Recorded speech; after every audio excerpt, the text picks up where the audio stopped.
Salut à tous et bienvenue sur la chaîne de Mrs Watch.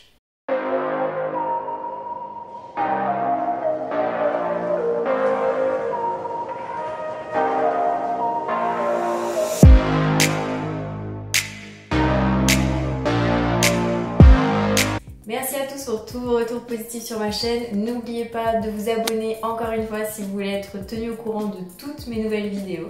Et à la fin de celle-ci, si elle vous a plu, n'oubliez pas de laisser un petit like.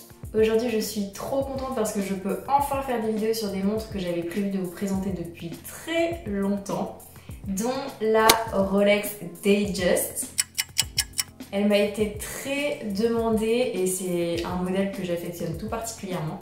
Donc comme d'habitude, j'aime bien revenir sur un petit peu d'histoire parce que ce modèle est iconique, il est très connu et c'est un modèle Rolex qui fait partie des Rolex les plus abordables, celles qu'on voit le plus.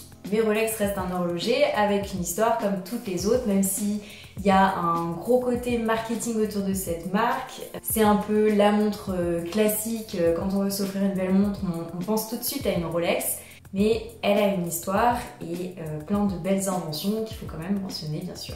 Donc en fait, en 1926, Rolex a franchi une très grande étape puisqu'il a créé la première montre étanche à l'eau et à la poussière. Et elle a été baptisée Oyster, donc c'est le nom de la collection aujourd'hui, qui ensuite s'est déclinée en différents modèles, donc des Date, des Just, etc. Oyster pour huître en anglais. Et donc c'est un boîtier qui est complètement hermétique, comme un coffre-fort, pas d'eau, pas de poussière, rien du tout. Donc en 1931, Rolex met au point un système de remontage automatique à rotor perpétuel. Il permet de remonter en fait la montre par les mouvements du poignet et c'est ce système qui est à l'origine de tous les mécanismes qu'on retrouve aujourd'hui dans les montres automatiques modernes. Attention, Rolex n'est pas vraiment à l'origine du système. C'est tout d'abord Abraham Louis Perlet qui lui a inventé la montre à secousse en 1770 et Abraham Louis Breguet, lui, a perfectionné un peu la chose, l'a appelé la montre à remontage par secousse. Et qui lui a donné ensuite le nom de montre perpétuelle.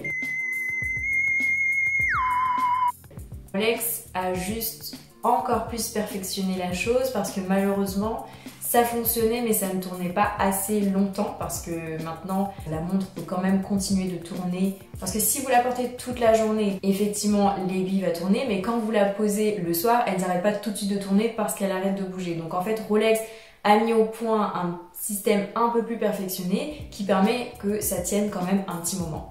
Et donc en 1945 est née la Datejust. C'est la première montre bracelet chronomètre à remontage automatique à afficher la date dans un guichet sur le cadran. C'est en fait le pilier de la collection Oyster. Donc à l'origine, elle était uniquement disponible pour des modèles hommes et c'est lors de la décennie d'après qu'on a commencé à développer des modèles féminins. C'est la première Rolex qui réunit les trois caractéristiques qui ont fait le succès avant-gardiste de la marque. Donc c'est l'étanchéité, le remontage automatique et la précision chronométrique au poignet. Et à cela a été ajoutée la fonction inédite pour l'époque de l'affichage du calendrier dans un guichet sur le cadran. C'est une montre qui est sortie à une date symbolique puisque c'était lors du 40e anniversaire de la marque. Ils voulaient vraiment marquer l'avènement de la montre moderne. Donc la Datejust avec la Submariner, ce sont vraiment les deux modèles les plus connus de la manufacture Rolex. D'ailleurs, je compte aussi vous présenter une Submariner dans les prochaines semaines. La particularité de celle-ci, c'est qu'elle est full gold et le bracelet, c'est le modèle président. Donc ce bracelet est normalement beaucoup plus présent sur les Rolex Date Day. Donc celles-ci sont exactement les mêmes, mais en haut, il y a le jour qui s'affiche en fait. Et généralement, c'est plutôt sur celle-là qu'on voit le bracelet président. Car sinon, normalement, il s'agit plutôt des bracelets jubilés ou Oyster sur la Datejust. Donc celle-ci est une 36 mm, ce qui la rend un peu plus vintage maintenant. La plupart des manufactures maintenant ont tendance à faire des montres de plus en plus grandes, mais il est vrai que c'est particulièrement le cas pour Rolex. Maintenant, il existe des Datejust à 41 mm, donc c'est beaucoup plus grand. Il faut savoir que c'est assez amusant parce qu'à la base, quand la 36 mm est sortie, les gens étaient déjà très surpris par sa taille, ils trouvaient ça très gros, alors que maintenant, on en fait des beaucoup plus grosses. On veut des grosses montres qui se voient énormément. C'est fou comment la mode évolue parce qu'au tout début c'était pas du tout le cas. Donc celle-ci appartient à un homme, mais elle fait partie des très petits modèles pour hommes. Il y a même maintenant des modèles femmes qui sont à 36 mm. Le 36 mm maintenant c'est un peu associé aux femmes.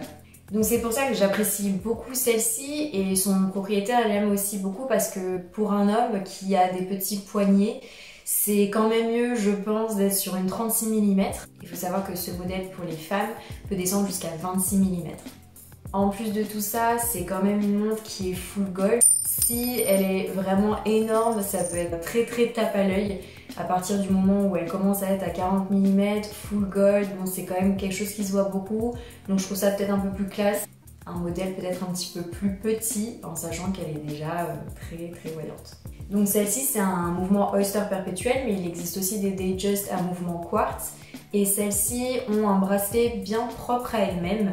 C'est vraiment le bracelet de la Datejust mouvement quartz. C'est le premier bracelet massif qui a été produit par Rolex. Donc comme beaucoup de montres, elles se déclinent énormément. Il existe en acier, en or jaune, en or blanc. Il y a aussi des modèles cuir d'ailleurs. Et le fond, ça peut être gold, champagne, ça peut être blanc. Récemment, il y a une toute nouvelle collection d'Oyster Perpetual qui est sortie.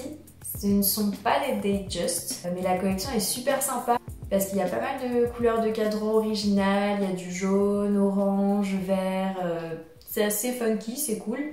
Pour bien vous résumer, la Datejust, c'est celle avec la bulle, donc qui affiche le combien on est. Et la Date Day, c'est celle avec le jour qui s'affiche en haut. Et sinon, Oyster Perpetual sans rien, classique, c'est donc celle dont je vous ai parlé avec les différentes couleurs. En Datejust, il y a deux nouveaux modèles qui sont sortis pour les femmes, très sympa. Les couleurs aussi sont très originales. Il y en a une avec un fond violet et une avec un fond marron, très sympa.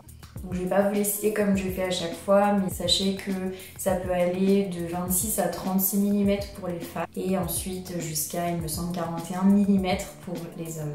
Elles se déclinent énormément. J'ai une petite anecdote à ce sujet. Hans Wilsdorf, donc c'est le créateur de la marque, il a équipé la première femme britannique qui a traversé la Manche à la nage d'une montre Oyster, donc c'était en 1927. Elle s'appelle Mercedes Gleitze.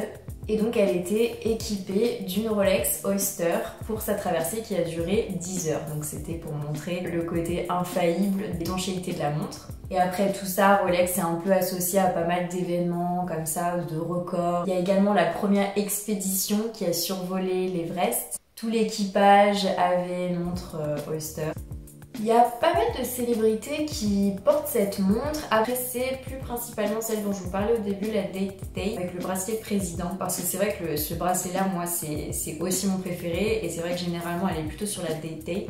C'est ce qui fait du coup la rareté de celle que je vous présente aujourd'hui, parce qu'il y a beaucoup moins de Datejust du coup avec ce bracelet. Mais c'est vrai que souvent, on voit plutôt la Date Day. Par exemple, Victoria Beckham en a une. J'ai vu Jennifer Aniston aussi. Plutôt drôle aussi, notre ancien pape Jean-Paul II a également une Date Day. Voilà, j'ai fini ma petite présentation, donc maintenant je vais vous laisser avec des petits plans le plus près possible et également des plans portés. Donc restez bien jusqu'à la fin. En tout cas, je vous dis encore merci beaucoup d'avoir regardé cette vidéo. J'espère vraiment que mon contenu vous plaît. N'hésitez pas comme d'habitude à me laisser vos commentaires, me donner toutes vos idées pour les prochaines vidéos. Je regarde tout et je m'en inspire beaucoup. Et si celle-ci vous a plu, n'oubliez pas de la liker et rejoignez-nous sur Instagram parce qu'on est de plus en plus nombreux et je vous montre toujours des petites exclusivités, donc n'hésitez pas. A bientôt sur la chaîne de Mrs Watch.